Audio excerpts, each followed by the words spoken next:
Hi, I'm Hunter Hiltz and welcome to Nerd Space. This is a channel I've created to talk about comic books, review them, and let out all my other nerdy hobbies. To give you a better idea of the content I'll be covering, let me tell you more about the things I love. I love comic books. I'm a big DC and Marvel nerd just like every other nerd out there. I started collecting comic books around the time I started middle school, and I'm about to graduate as a senior, so I have quite the collection I want to go over.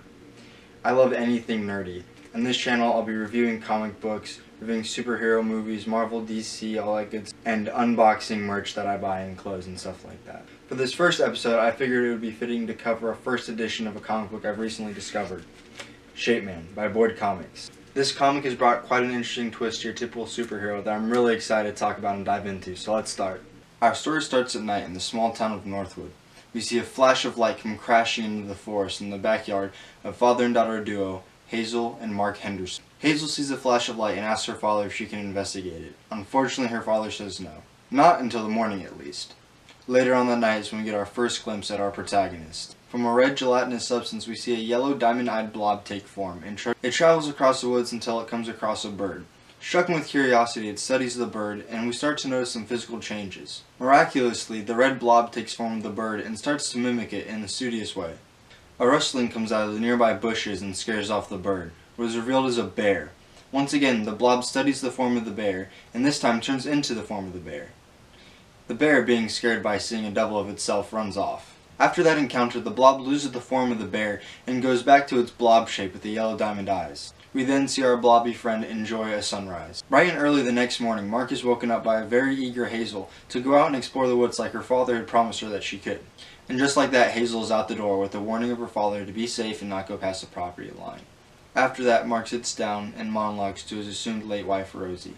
Hazel takes off and finds the area where she thought a shooting star had landed. As it turns out, it was our protagonist, the blob. She follows the trail that he left behind and comes across this red blob and pokes it with a stick. It slowly turns around and studies her curiously, as it did the bird and the bear before. This is when we see the red blob take its first human form. It takes on the form of an adolescent male and begins to mimic Hazel in her movements, as she's startled by it. Hazel then notices some rustling come from the bush. A pack of wolves reveals themselves to the two, and heroically our red figure jumps in the way. Hazel jumps on his back, and he extends his legs very high above the canopy of the woods. They walk through, or mostly over, the woods until they are safe and out of the woods. Once they make their way through the woods, the figure lets them both down, and Hazel jumps off the back of the red figure and shows her appreciation to them. She gives them the name Shapey. She goes on to bring her new friend Shapey to her house and introduce him to her father. Her father sitting on the porch wondering if he should go out and looking for his daughter. As she introduces Shapey to her father, Shapey takes the form of a bigger male figure similar to her father, and this freaks her father out, quite understandably. Confused and in a daze by this event, Mark grabs Hazel and puts her in his truck, and they go off for a drive to avoid this new red figure. Hazel goes on to tell her father of the events that happened in the woods and how this figure saved her. Mark goes on to scold her about it and is upset at her for going past the property line after he told her not to. It is also revealed to us in this dialogue that the town has become troubled recently. Back at the house, we see Shapey sit down on the front porch and go back to a more adolescent form. He hears a crashing off in the distance at Dave's auto repair shop. We see that the store has been broken into by our two main protagonists, Gumboot and Toothpick. The two goons are looking to rob the place, or as they like to call it, collecting payment for their boss to keep the city safe. As the conflict is about to become physical, the two bandits catch eye of our protagonist and start to antagonize him and go up to him and physically antagonize him too. Toothpick pulls out his trusty slingshot and shoots a rubber ball at our protagonist, which is then reflected off of him and knocks out another window. The bigger and more muscular Gumboot goes up to Shapey to pick a fight with him when he realizes that this is no ordinary kid. Upon this, he grabs him, and Shapey also takes the form of Gumboot. He grows bigger, has bigger muscles, and is about the same size as Gumboot. Gumboot goes to throw a lick at Shapey, where he miraculously dodges it, and Shapey returns a punch to him, knocking his hat off and surprising him. This scared the duo bandits enough to run away. On Shapey's way out, Dave offers him a soda to show his appreciation, and of course our character does not take one.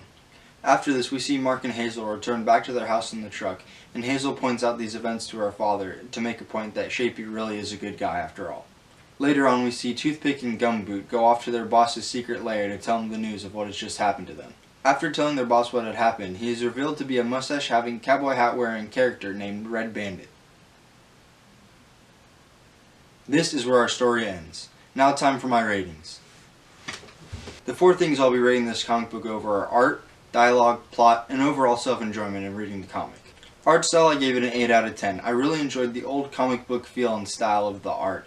It really reminded me of a retro comic. I also enjoyed the good color use. Dialogue, I gave a 7 out of 10. It was family friendly, good dialogue, good word choice. It was just a little bit choppy when they used the dialogue to develop plot. And for the plot, I leave it with a 9 out of 10.